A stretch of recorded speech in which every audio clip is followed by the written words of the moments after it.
Hello and welcome to BYJU'S Exam Prep IAS.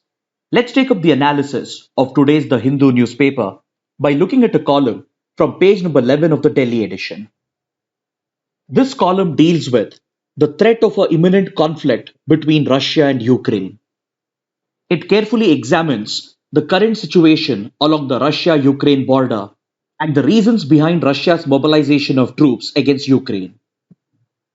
It also analyzes the response of the United States to the situation and the role that the US and the other countries are playing to de-escalate the situation. So it is examining whether the possible Russia-Ukraine conflict be averted and what is India's position on the issue. First, let's talk about the current situation along the Russia-Ukraine border. It has been reported that Russia has mobilized around 1 lakh troops along the Ukrainian border, along with heavy warfighting equipment, including battle tanks and artillery guns. This massive troop mobilization by Russia along the Ukrainian border has led the Western intelligence agencies to conclude that Russia is planning an invasion of Ukraine, and this has led to a tense geopolitical standoff between Russia and the Western countries. The United States has even gone to the extent of predicting a full-fledged war in the region, whereas Russia has denied all these allegations and has stated that it has no immediate intention of invading Ukraine. But it is an established fact that Russia has indeed carried out a massive mobilization of troops and warfighting equipment all across the Ukrainian border. So first, let's examine the reasons behind this Russian mobilization of troops and what Russia is trying to achieve by escalating tensions in the region. See, Russia's primary concern in Eastern Europe is in protecting its sphere of influence. Because when the Soviet Union existed, all these East European countries you're seeing over here in this map, such as Estonia, Latvia, Lithuania, Belarus, Ukraine, etc., they were all part of the Soviet Republic. But in 1991, when the Soviet Union disintegrated and the Cold War came to an end, these former Soviet republics became independent countries in Eastern Europe. But even after becoming independent, these East European countries were still firmly under the influence of Russia, which was the successor state to the Soviet Union. So over the last 3 decades, Russia has been trying to protect its traditional influence in Eastern Europe, but this has been openly challenged by the NATO, which is led by Western countries. The NATO, or the North Atlantic Treaty Organization, is a military alliance amongst the Western countries, led primarily by United States and West European countries. It was formed in 1949 at the beginning of the Cold War as a military alliance against the communist power bloc. When this military grouping was founded, it had just around 12 members. But it kept adding new members across Europe during the Cold War, and once the Cold War ended and the Soviet Union had collapsed, the NATO began its eastward expansion into East Europe, and over the years has added a total of 30 members. This includes even the Baltic countries of East Europe, such as Estonia, Latvia, and Lithuania, which were all part of the former Soviet Republic, and they also share borders with Russia. Then NATO has added even other members from Eastern Europe who were part of the Warsaw Pact, which was led by the Soviet Union.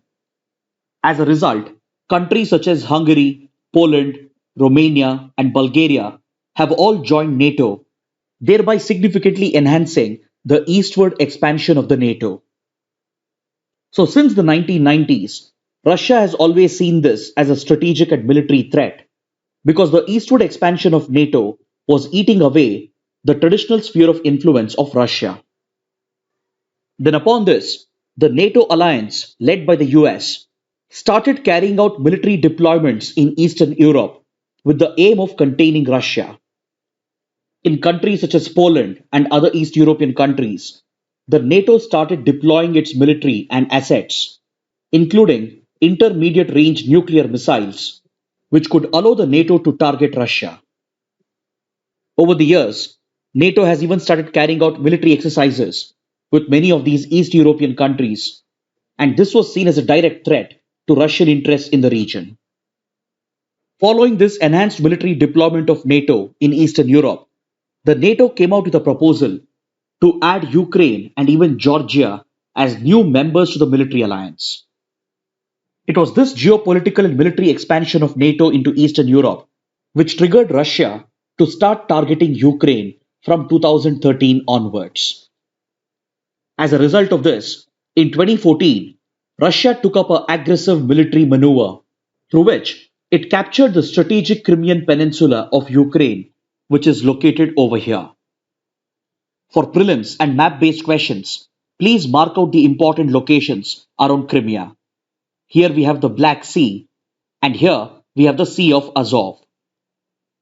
So through a well-calculated invasion, Russia captured the Crimean peninsula in 2014, which led to heightened tensions between Russia and the United States. Following this, the Western countries, led by US and West European countries, they removed Russia from the G8 and they started placing Russia under economic sanctions. Following this, a civil war broke out in eastern Ukraine, particularly in the Donbas province you can see over here, where separatists and rebels backed by Russia managed to capture key locations such as Donetsk and Luhansk.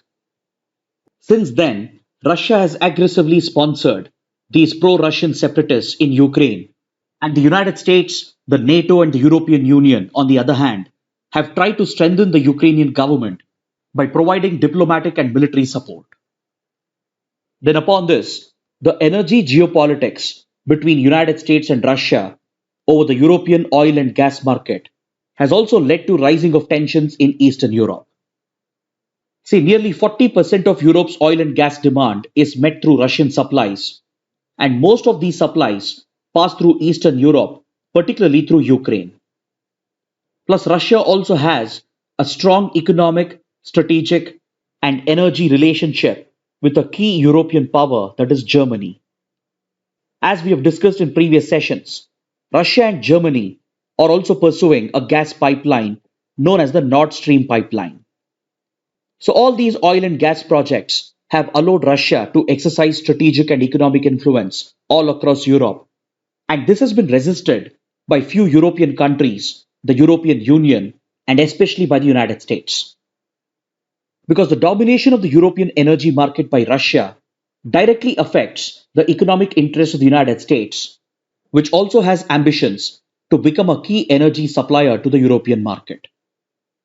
So that's the reason why the US, the European Union, and few European countries have opposed the construction of the Nord Stream 2 pipeline between Russia and Germany. Even Ukraine has been opposed to this project because it will end Russia's dependency on Ukraine for supplying energy to Europe, and this would make Ukraine more vulnerable to Russian aggression. So a combination of all these factors has led to a standoff between Russia and the Western countries. And essentially, this geopolitical conflict is being played out along the Ukrainian border. So Russia has mobilized troops along the Ukrainian border in order to raise fears of a possible invasion, so that this could give Russia a leverage against US and the European Union, which could then be used as a bargaining chip to halt and limit the eastward expansion of NATO and the military deployment of NATO in Eastern Europe. Across multiple locations, including near the Belarus border and closer to the Donbas region and the Crimean Peninsula, and as well as in Moldova, where Russia has a military base. So strategic experts feel that through such a calibrated mobilization of troops, Russia could be trying to strengthen its hold over the Crimean Peninsula, which it occupied earlier in 2014, and it could be possibly making an attempt to capture the Donbas province, where it enjoys the support of pro-Russian separatists, and possibly capture a few other parts of Ukraine to create a land corridor between the Crimean Peninsula and the Donbas region. Such a military move by Russia would give it a predominant position in Eastern Europe, plus it would help Russia challenge the influence of NATO, European Union, and the United States. Because this would lead to the weakening of the Ukrainian government and help increase Russian influence in the region.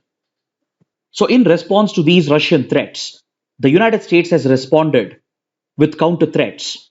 But as of now, the US has ruled out any direct military support to Ukraine in case of a possible Russian invasion into the country. The US has made it clear that it is unlikely to deploy troops in Ukraine to support the Ukrainian government, and it is even unlikely to extend direct support to the Ukrainian government. Because any such move by the US would bring the US into a direct conflict with Russia, and to prevent this possibility, the United States has resorted to a two-step strategy, where on one side it has been engaging in diplomacy with Russia and other major powers in the region to work out a settlement, and on the other hand, it is trying to deter Russia from carrying out any aggressive moves through the threat of economic sanctions. Reportedly, the US has already worked with European Union and other European countries to impose a sweeping set of economic sanctions against Russian companies, Russian government officials, and even against Russian President Vladimir Putin. The Western countries are hoping that these stringent economic sanctions will act as a deterrent and possibly prevent Russia from taking any aggressive action against Ukraine. Russia, on the other hand, is essentially looking for a written guarantee from the Western countries, particularly from US and NATO, that they will halt NATO's eastward expansion and limit NATO's military activities and exercises in Eastern Europe.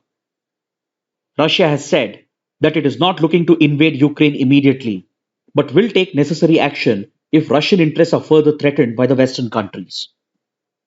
So this clearly shows that Russia is not looking to trigger an immediate conflict.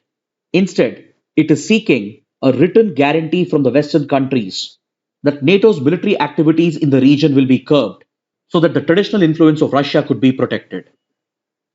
In this regard, the US President has already provided a written response, the details of which are not yet available in the public domain. But reportedly, Russia is not satisfied with the written guarantees being given by the US. Through this pressure tactic, Russia also wants a revival of the Minsk process, which was working out a settlement for the civil war in Ukraine, and Russia wants this process to be revived so that constitutional amendments can be pushed in Ukraine, which will give more autonomy to the Donbas region, where a separatist civil war is going on with the backing of Russia. So if these Russian demands are met, then Russia is unlikely to step up any further military action against Ukraine. But if NATO and US fail to satisfy these demands, then Russia could be looking to exert further pressure, possibly through limited military action either in the Donbas province or across any other eastern part of Ukraine. Now let's conclude this discussion by looking at India's position on this issue. In the initial few weeks of this crisis, India remained silent on the issue, but recently it has come out with a public statement. Because generally, in case of such external conflicts, India usually maintains a neutral position. In line with this principle, India has called for a peaceful resolution of this conflict through diplomacy so that long-term peace and stability could be established in the region. But however, we can gain a better insight into the thinking of the Indian foreign policy establishment by looking at India's real actions during the Crimean crisis of 2014. See, when the Crimean crisis was unfolding, India initially maintained a neutral position. But after Russia captured the Crimean Peninsula, and after the matter was brought up multiple times at the United Nations, India switched its position, and it kept indirectly backing Russia through its voting at the United Nations. In fact, when a resolution was brought up at the UN General Assembly criticizing Russia for annexing the Crimean Peninsula, India abstained from the voting process, thereby indirectly extending support to Russia. In fact, Russian President Putin had even praised India for its restraint and objectivity which it had displayed over the Crimean crisis. Then later that year, the head of the Crimean Republic visited India as a part of Putin's delegation, and this again showed that India won't be siding with the Western countries and the US in targeting Russia. Then more recently, in November 2020, Ukraine had brought up a resolution at the UN General Assembly alleging that Russia was committing human rights violations in Crimea. In this case again, India voted against the resolution and supported Russia. These decisions of India in support of Russia at the UN is a direct result of the special strategic relationship shared between the two countries, because Russia has consistently backed India at the UN on several sensitive issues, including the Kashmir issue. Plus, upon that, Russia is a key partner to India in several sectors, including defense supplies. And this is what leads India to go away from its neutral position and provide indirect or direct support to Russia, even if it means going against the Western countries. So, as of now, it doesn't appear that a war is imminent, and rather, this is just a Russian pressure tactic against Ukraine and Western countries in order to halt the eastward expansion of NATO and the military influence of NATO in Eastern Europe. So, there is still enough space available for diplomacy to work and for US and Russia to reach a settlement. But if these demands are not met, and if the Western countries further trigger Russia through aggressive action, then Russia could definitely consider a limited invasion of Ukraine, especially in few strategic areas. Now let's look at an article from page number 12, which deals with the concerns of refugees in the state of Arunachal Pradesh, particularly the Chakmas and the Hajongs. See, the northeastern state of Arunachal Pradesh plays host to four groups of refugees. This includes the Chakmas, Hajongs, Tibetans, and Yobins. Yobins, who were formerly called as Lyces, are refugees who came to India from northern Myanmar. The Tibetan refugees started coming into the state since the Dalai Lama sought refuge in India in 1959, and the Tibetan refugee flow increased, especially during the 1962 war. Most of the Tibetan refugees, they are settled in the West Kameng and Tawang districts of Arunachal Pradesh. Then we have Chakmas and Hajongs, who are refugees who have come to India from Bangladesh. The Chakmas are Buddhists, whereas the Hajongs happen to be Hindus. They belong to the Chittagong Hill Tract region of Bangladesh, and they fled to India in 1960s as a result of communal violence, and also because they were displaced as a result of the construction of a dam known as the Kaptai Dam. The construction of the Kaptai Dam in Bangladesh over the Karnafuli River displaced about 1 lakh Chakmas from the Chittagong Hill area region, and some of them were also subjected to communal violence, just like Hindu Hajongs.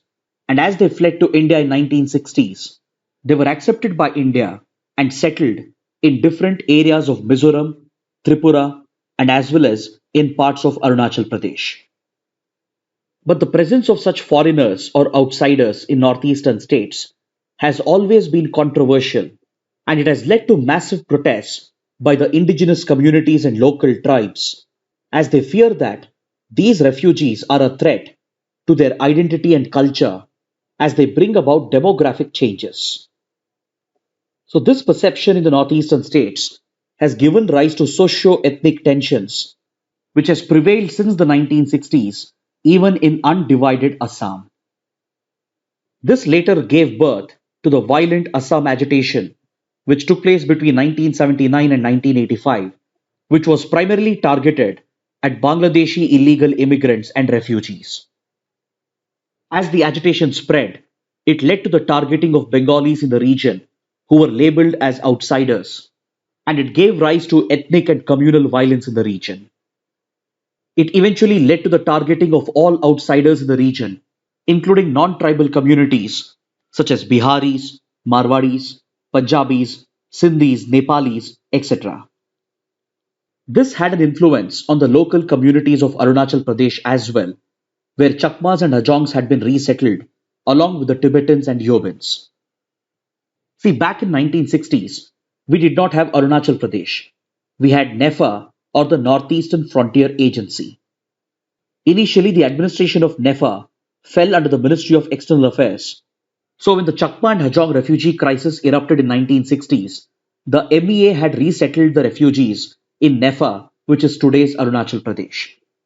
Later, the region fell under the Ministry of Home Affairs after NEFA was upgraded to Arunachal Pradesh with full statehood in 1972. But the local indigenous communities of Arunachal Pradesh and the local tribes have always blamed the central government for accommodating refugees and outsiders in their state without consulting them. And they took inspiration from the violent Assam agitation in the neighboring state and began a series of protests, violence, and targeted activities against the refugees since the 1980s.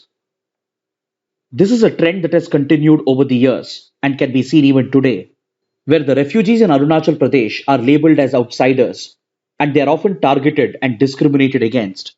And the issue has been highly politicized as well by the political parties for electoral gains. Throughout 1980s and 1990s, there have been agitations in Arunachal Pradesh, there have been protests, which have essentially called for the expulsion of these refugees.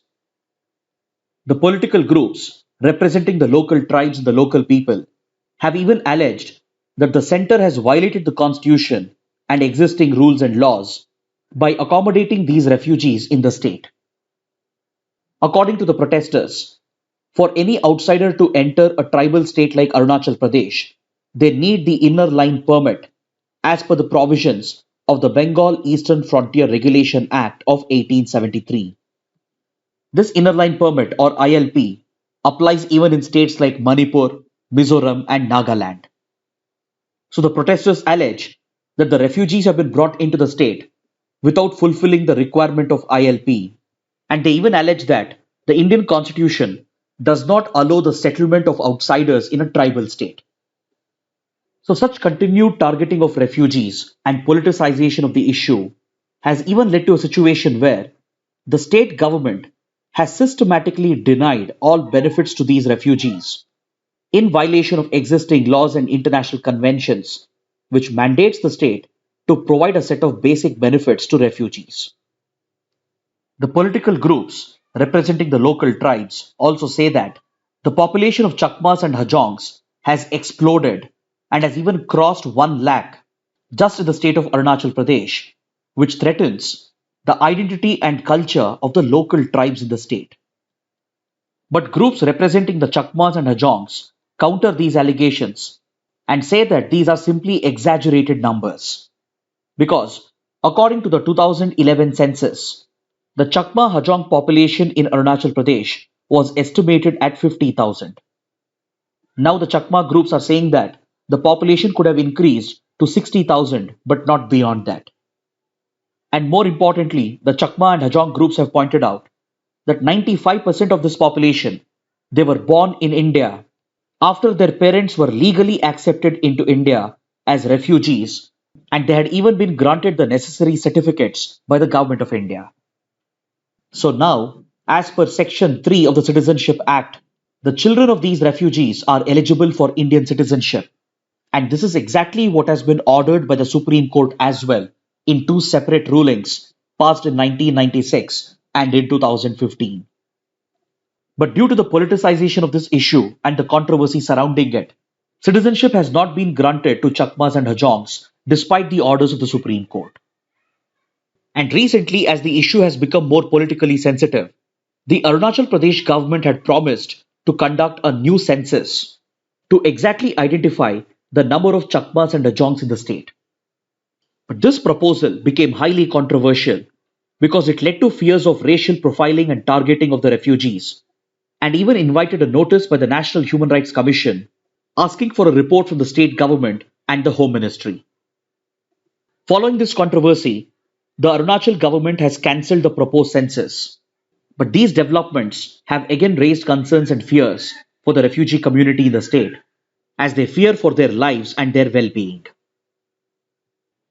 Now let's look at this article from page number 11, which helps us understand the Padma Awards. The topic is in news because the Padma Awards were announced on the 25th of January in order to honor eminent achievers on the Republic Day.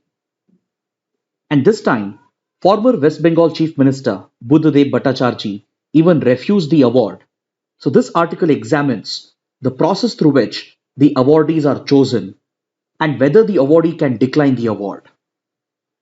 See, the Padma Awards are the second highest civilian award given out by the Government of India after the Bharat Ratna.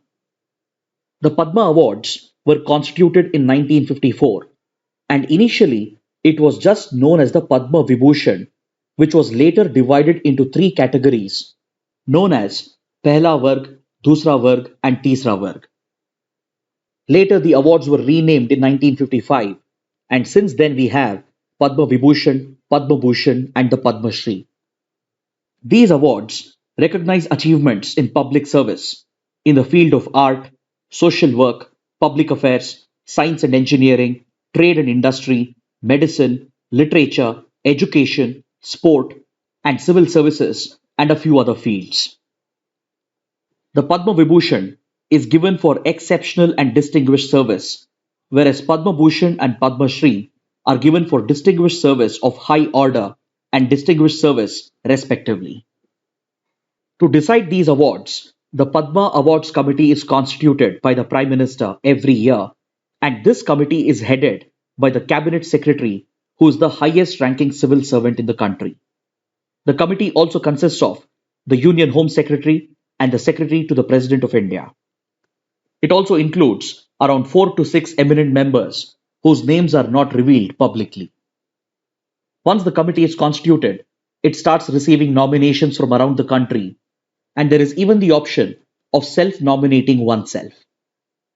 After a careful evaluation, the awards committee decides upon a list of awardees, and these recommendations are passed on to the Prime Minister. Once the list is approved by the PM, it is sent to the President for signing, after which it is published in the Gazette of India. But however, the awardees do have the option of declining the award. Even though there are no clear-cut rules in this regard, the awardees can choose to decline the award based on their choices. The practice is that once the list has been finalized and approved by the PM, the Union Home Secretary personally calls up all the awardees and informs them. During this call, if the awardee declines the award, then their names are removed from the final list before it is sent to the President and announced. So there have been several instances in the past where the chosen awardees have declined to accept the award, depending on their respective circumstances. Coming to the last topic for the day, let's look at this article from page number 1. According to the article, BSF and Pak Rangers have agreed to resume their dialogue. See, the BSF, or the Border Security Force, is the border guarding force for the India-Pakistan border. It is also the designated border guarding force for the India-Bangladesh border as per India's One Border, One Force policy. On the Pakistani side, the border guarding force is the Pakistan Rangers, and these paramilitary forces are responsible for border management. With regard to border management, the India-Pakistan border is a very challenging border, especially for the BSF, considering the number of security threats that are present along this border. See, the India-Pakistan border is divided into the international border, which is the settled border between the two countries, that runs across the states of Gujarat, Rajasthan, Punjab, and parts of Jammu and Kashmir. But the disputed border in Kashmir is known as the LOC, or the line of control, and across this entire stretch of the India-Pakistan border, the BSF is the designated border guarding force. Until 2017, frequent talks were being held between the BSF and the Pak Rangers in order to resolve local border management issues and raise each other's concerns. And these meetings were being held at the level of the Director General of both the forces.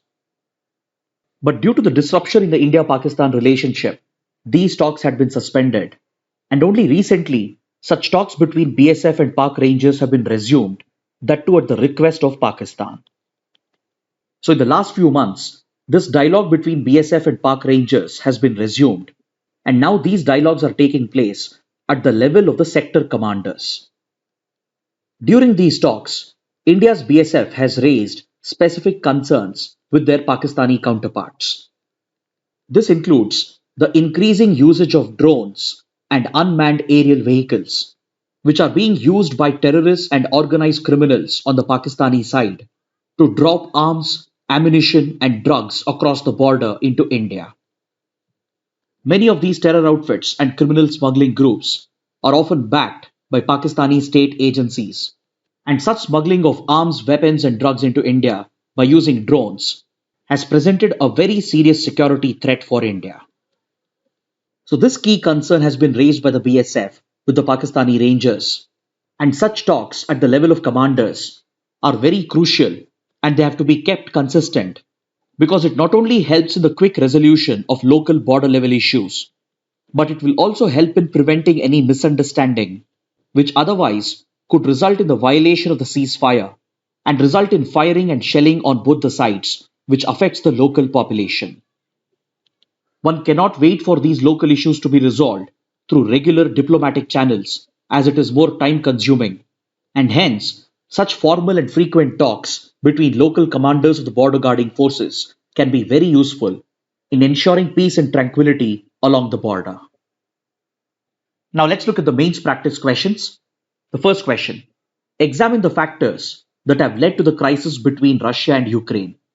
What role are the US and other countries playing to de escalate the situation? The second question: the aborted plan to hold a special census focused on Chakmas and Hajongs triggered concerns of their racial profiling. Critically discuss. Kindly write an answer to these questions and post your answers in the answer writing portal, for which the link shall be given in the description box below. So with this, let's conclude the discussion for today. Thanks for watching.